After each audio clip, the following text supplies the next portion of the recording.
Hello everyone, I am doctor Praveen Khapekar, नवजात शिशु and बाल विशेषज्ञ। तो आइए पेरेंट्स, मैं आपको यहाँ पर एक 4 महीने के बच्चे की स्टोरी शेयर करता हूँ। यह परिवार हमारे पास सागर से आए थे और इनकी जो मुख्य कंप्लेंट थी कि जो है इनके बच्चे का वजन नहीं बढ़ पा रहा है। जन्म का वजन 3 किलो था और अब 4 महीने के बाद उस बच्चे का वजन केवल 4 किलो 300 ग्राम है। यह बच्चा में आंख से आंख नहीं मिलाता, देखकर मुस्कुराता नहीं है, दूध ठीक से नहीं पीता, रात रात भर सोता नहीं है, रोते रहता है, मोशन पास नहीं करता, 7-7 8 दिन तक मोशन पास नहीं करता। हमने जो है बहुत सारे डॉक्टर को दिखाया पिछले 2 महीने से, बहुत सारी जांच कराई, लेकिन अभी तक यह समझ में नहीं आया कि इस बच्चे के साथ क्या हुआ है, क्यों ऐसा हो रहा है। जैसे ही मैंने इस बच्चे को अपनी ओपड़ी में देखा, मैं तुरंत समझ गया कि इस बच्चे के जो है शरीर में थायराइड हार्मोन नहीं बन पा रहा है, अर्थात इसको हाइपोथायराइडिज्म की प्रॉब्लम है, क्योंकि इसमें पूरे लक्षण दिख रहे थे हाइपोथायराइडिज्म के। मैंने इस बच्चे की तुरंत एक जाँच कराई, TSH और फ्री T4 की, और उसका जो TSH लेवल जो नॉर्मल 5 तक रहता है वो 150 के ऊपर आया। मतलब इसका अर्थ क्या होता है कि इस बच्चे को जो है हाइपोथायराइडिज्म की प्रॉब्लम जो है जन्म के बाद से थी, जो कि अभी तक डिटेक्ट नहीं हो पाई। हमने उसके इलाज की शुरुआत की, लेकिन यहाँ पर जो सबसे बड़ी समस्या है, अगर शिशु में जो है जन्म के बाद थायराइड हार्मोन की कमी है तो उससे जो उनके ब्रेन और शरीर का विकास अच्छे से नहीं होता है। इससे क्या होता है कि बच्चे समय पर अपनी क्रियाएं नहीं सीख पाते हैं, उनके डेवलपमेंट में प्रॉब्लम आता है। बच्चे सही से बैठ नहीं पाते, चल नहीं पाते हैं, ठीक से बोल नहीं पाते, उनकी इंटेलिजेंसी कम हो जाती है और शारीरिक विकास में इससे उनके हाइट पर फर्क पड़ता है, वेट अच्छे से नहीं बढ़ पाता है। तो जो 4 महीने तक इस बच्चे के शरीर में थायराइड हार्मोन की कमी थी, उसकी वजह से इनके जो शरीर और ब्रेन के विकास पर हमेशा के लिए प्रभाव पड़ गया और यह जो इफेक्ट है वो लंबे समय तक बना रहेगा। और जब पेरेंट्स को ये बात पता चली कि इस बच्चे को हाइपरटेंशन की प्रॉब्लम है, ये जन्म के बाद ही पता चल सकती थी, और अगर इसे उस समय दवाई दी जाती तो आज ये बच्चा बिल्कुल नॉर्मल रहता, तो ये बात सुनकर भी बहुत ही दुखी हो गए। तो आइए पेरेंट्स यहाँ पर अपनी स्टोरी शेयर कर रहे हैं कि इन्हें बच्चे का इलाज करने में कितनी दिक्कतें हुई, कितना पैसा खर्चा हुआ, उसके बाद भी उसका डायग्नोसिस नहीं बन पाया था। मेरा नाम शालिनी विश्वकर्मा है, मेरे पति का नाम मोहित विश्वकर्मा है, मेरे बेटे का नाम महान विश्वकर्मा है। मैं सागर से आई हूँ। मेरे बच्चे को बहुत तकलीफ है, जैसे कि दूध नहीं पीता था, सांस लेने में दिक्कत जाती थी, संडास नहीं जाता था, कोई खेलता नहीं था अच्छे से, हम लोग आवाज़ देते थे तो सुनाई नहीं देता था, मतलब बहुत तकलीफ़ें थी। और हम लोग ने बहुत से डॉक्टरों को दिखवाया। जब इसका जन्म हुआ था तब ये 3 किलो का था और आज 4 महीने का हो गया। इसका वज़न अभी भी 4 किलो 300 ग्राम है, वज़न नहीं बढ़ा।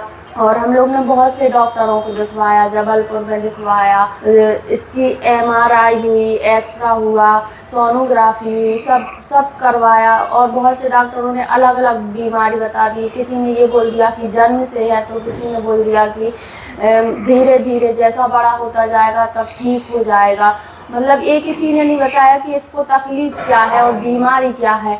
मतलब मुझे पता चला रिश्तेदार द्वारा कि यहाँ नागपुर में डॉक्टर प्रवीण खापेकर सर के यहाँ आए हम लोग। यहाँ सर ने सिर्फ एक ही जांच करवाई खून की, उससे पता चला कि बच्चे को थायराइड है, जिससे सर ने हम लोग को समझाया कि इसकी वजह से बच्चे का मानसिक विकास नहीं बढ़ पाया और बच्चा अच्छे से स्वस्थ नहीं हो पाया, वजन नहीं बढ़ पाया। इसी कारण बच्चे ने दूध कम पिया, मतलब दूध नहीं पी पा रहा था, गिरा रहा था। सर ने सारी बातें बताई और समझाया हम लोग को, फिर दवाई चालू की तो दवाई से बहुत आराम है अब। मुझे ये जानकर बहुत दुख हुआ कि मेरे बच्चे को थायराइड है। यदि मुझे यह जन्म के समय या कुछ जन्म के 1 हफ्ते बाद मुझे पता चल जाता कि बच्चे को ये बीमारी है तो उसका प्रॉपर इलाज हो जाता तो हमारा बच्चा दूसरे बच्चों की अपेक्षा स्वस्थ होता और शारीरिक विकास भी हो जाता और बहुत अच्छे से नॉर्मल रहता बच्चा। इस चीज़ का मुझे बहुत दुख है कि डॉक्टर लोगों ने मुझे बताया नहीं इस चीज़ के बारे में कि बच्चे को बीमारी क्या है, और इसमें जो है कि हमारा बहुत पैसा खर्च हुआ है। इस सब से यही पता चलता है कि सही समय पे बीमारी का पता ना चलने से भविष्य में बहुत सारी दिक्कतों का सामना करना पड़ता है। बहुत दिक्कतें हो सकती हैं भविष्य में यदि सही समय पे बीमारी का पता नहीं चले तो यहाँ पर जैसे पेरेंट्स से आप लोगों ने सुना कि पिछले 2 महीने से बच्चे का लगातार इलाज करा रहे थे, बहुत सारी जांच कराई, बहुत पैसे खर्च हुए, तब भी उसका जो है डायग्नोसिस नहीं बन पाया। और वो हमारे पास आए और तुरंत उसका डायग्नोसिस बन गया। हमने ये डिटेक्ट कर लिया कि बच्चे को जो है थायराइड हार्मोन की कमी है, मतलब हाइपोथायराइडिज्म है, इसकी वजह से इसका विकास नहीं हो पा रहा है। और जब उन्हें यह पता चला कि ये प्रॉब्लम पहले हफ्ते में डिटेक्ट हो सकती थी और अगर प्रॉब्लम उस समय डिटेक्ट हो गई रहती तो आज ये बच्चा बिल्कुल दूसरे बच्चे की तरह बिल्कुल नॉर्मल रहता। जब उन्होंने ये जाना तो बहुत ही दुखी हुए और उनके लिए बहुत ही कष्टदायक था ये। तो आइए आपको यहाँ पर यह जान देता हूँ, और नवजात शिशु में थायराइड हार्मोन की कमी होती है, अर्थात हाइपोथायराइडिज्म रहता है, तो उसके लक्षण क्या क्या दिखते हैं, शुरुआत में क्या लक्षण दिखते हैं और बाद में क्या लक्षण दिखते हैं। जन्म के बाद नवजात शिशु में जो थायराइड हार्मोन की कमी के लक्षण दिखते हैं उसे देखकर जो है पहचानना बहुत ही मुश्किल जाता है। इसमें जो मुख्य लक्षण होते हैं, शिशु का जो है ठीक से दूध नहीं पीना, लंबे समय तक जॉइंटिस बने रहना, बहुत ज्यादा सोना, दूध के लिए ठीक से नहीं उठना, मोशन पास नहीं करना, 6 से 7 दिन तक मोशन पास नहीं करना, कॉन्स्टिपेशन होना, यह सब शुरुआती लक्षण होते हैं। काफी बार से देखकर जानना बहुत ही मुश्किल होता है कि शिशु में थायराइड हार्मोन की कमी है। जो बाद में लक्षण दिखते हैं, अगर लंबे समय तक थायराइड हार्मोन की कमी बनी हुई है, जैसे कि इस बच्चे में आपने देखा था, तो उसमें क्या क्या लक्षण दिखते हैं। चेहरे पर सूजन आ जाएगी, जो तालू होता है इसको हम लोग तालू बोलते हैं, एंटीरियर फंटानेल पोस्टीरियर फंटानेल, उसका साइज बड़ा दिखेगा, जीभ का साइज बड़ा हो जाएगा, स्किन बिल्कुल ड्राई हो जाएगी, बच्चा ठीक से दूध नहीं पिएगा, पेट में सूजन दिखेगी, नाभि ऊपर आ जाएगी, इसे कहते हैं अम्लाइकल हर्निया कहते हैं, मोशन पास ठीक से नहीं करता, कॉन्स्टिपेशन होगा, स्किन पूरी सूखी सूखी दिखेगी, येलो कलर की भी दिखती काफ़ी बार, और बच्चे के ब्रेन के विकास में दिक्कतें भी दिखेगी, आपसे आई कांटेक्ट नहीं करेगा, आपको देखकर मुस्कुराएगा नहीं, हो सकता है 3-4 महीने तक गर्दन में संभाल पाए, तो यह सब लक्षण भी दिख सकते हैं। तो अगर आपको अपने नवजात शिशु में ऐसे कोई भी लक्षण दिखते हैं तो तुरंत जो है थायराइड हार्मोन की जांच कराना चाहिए, इस बात का ध्यान रखिएगा। अब आइए आपको यहाँ पर यह जानकारी देता हूँ कि हम जन्म के बाद ही कैसे पता कर सकते हैं कि शिशु में थायराइड हार्मोन की कमी है, अर्थात उसे हाइपोथायराइडिज्म है। इसके लिए एक बहुत ही आसान टेस्ट अवेलेबल है, इसे कहते हैं TSH screening, thyroid stimulating hormone screening.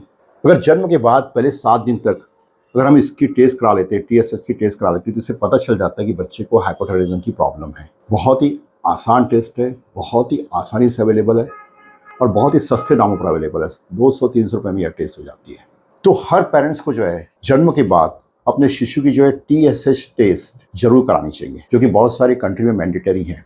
कि भारत में 1000 में से एक शिशु को जो है हाइपोथायराइडिज्म की प्रॉब्लम रहती है, तो हमें TSH स्क्रीनिंग टेस्ट करके आसानी से पता कर सकते हैं। क्योंकि अगर आपके शिशु को हाइपोथायराइडिज्म की प्रॉब्लम और ये डिटेक्ट नहीं हुआ तो उससे जो है उसके ब्रेन और शरीर के विकास पर दिक्कतें आती है और ये प्रभाव हमेशा के लिए रहता है, जैसे आपने इस बच्चे में देखा। तो ध्यान रखिए, हर पेरेंट जो है जन्म के बाद अपने शिशु की जो है थायराइड हार्मोन की टेस्ट जरूर कराइएगा, इस बात का ध्यान रखिएगा। तो दोस्तों, आशा करता हूँ कि शिशु में थायराइड हार्मोन की कमी के क्या क्या लक्षण होते हैं और उसे हम कैसे जान सकते हैं और उसके लिए क्या टेस्ट करानी चाहिए, ये आपके लिए बहुत ही उपयोगी होगी। इस वीडियो को लाइक करिए, अपने दोस्तों परिवार के साथ शेयर करिए, साथ में चैनल को सब्सक्राइब करिए, इससे आपको आने वाली वीडियो के बारे में जानकारी मिलेगी। Thank you.